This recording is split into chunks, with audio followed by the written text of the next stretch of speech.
योगेश टिळेकर यांना अवघ्या आता 9 मतांची गरज आहे। मिलिंद नार्वेकर यांना 13 मतं जिंकण्यासाठी फक्त मिलिंद नार्वेकरांना 10 मतांची गरज आहे, तर प्रज्ञा सातव यांना 12 मतं आतापर्यंत मिळालेली आहेत, त्यांना 11 मतांची गरज असणार आहे। तर योगेश टिळेकर आता 14 मतांवर, तर मिलिंद नार्वेकरांना आता 16 मतं मिळालेली आहेत। आताची महत्त्वाची बातमी, आणि आता खरं तर उद्धव ठाकरे गटाकडे 15 मतं आहेत, 15 आमदार आहेत, मात्र मिलिंद नार्वेकर यांना 16 मतं या ठिकाणी मिळाली आहेत आणि जिंकण्यासाठी त्यांना 8 मतांची गरज आहे। तर प्रज्ञा सातव आता 12 मतं, मिलिंद नार्वेकर यांना 17 मतं मिळालेली आहेत। मिलिंद नार्वेकरांना आता 17 मतं मिळालेली आहेत। आता फक्त 6 मतांची गरज आहे मिलिंद नार्वेकर यांना विजयासाठी।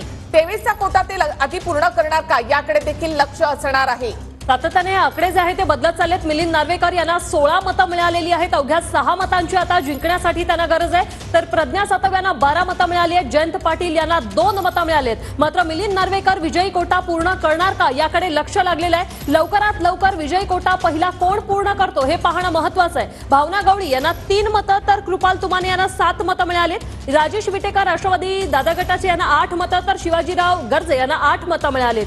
तर भाजपच्या योगेश टिळेकर यांची देखील सातत्याने आकडेवारी जी आहे ती बदलत चाललेली आहे। 14 मतं त्यांना मिळाली। मिलिंद नार्वेकरांना 17 मतं मिळालेली आहेत आणि जिंकण्यासाठी त्यांना 6 मतांची गरज आहे। योगेश टिळेकर यांना 11 मतं मिळालेली आहेत, पंकजा मुंडे यांना 7 मतं मिळाली आहेत, सदाभाऊ खोत यांना 3 मतं मिळाली आहेत। मिलिंद नार्वेकर 17वर, तर प्रज्ञा सातव 12वर आहेत सध्या। तर जयंत पाटलांना 2 मतं मिळाली आहेत। राजेश विटेकर आणि शिवाजीराव गर्जे यांना प्रत्येकी 8-8 मतं मिळालेली आहेत। तर भावना गवळी यांना 3 आणि कृपाल तुमाने यांना 7 मतं मिळाली आहेत। मिलिंद नार्वेकर यांच्याकडे लक्ष असेल। 15 आमदार ठाकरे गटाकडे आहेत, त्यामध्ये 2 अपक्ष त्यांच्या सोबत आहेत। मिलिंद नार्वेकरांना आता 17 मतं या ठिकाणी मिळाली आहेत, तर जिंकण्यासाठी त्यांना 6 मतांची आवश्यकता असेल। एक मत हे बाद झालेलं आहे, हे बाद मत कोणाचं यावर देखील आता भवितव्य अवलंबून असेल, मात्र यातलं एक मत हे बाद झालेलं आहे। या निवडणुकीत एक मत महत्त्वाचं होतं, मात्र आता एक मत जे आहे ते आता बाद झालेलं आहे। याचा फटका कुणाला बसणार हे याचं उत्तर खरं तर कदाचित मिळणार नाही, कारण कोणी कोणाला मतदान केलंय हे समजू शकत नाहीये। तर मिलिंद नार्वेकर 17 आणि प्रज्ञा सातव 12वर, तर पंकजा मुंडेंना 7, सदाभाऊ खोत यांना 3, तर एक मत बाद झालं। समान पसंती दिल्यामुळे हे मत बाद झालेलं आहे। तर एक मत बाद झालं समान पसंती दिल्यामुळे, तर मत बाद झालेलं आहे।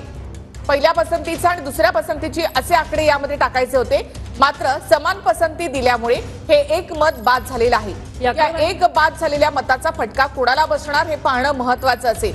मिलिंद नार्वेकर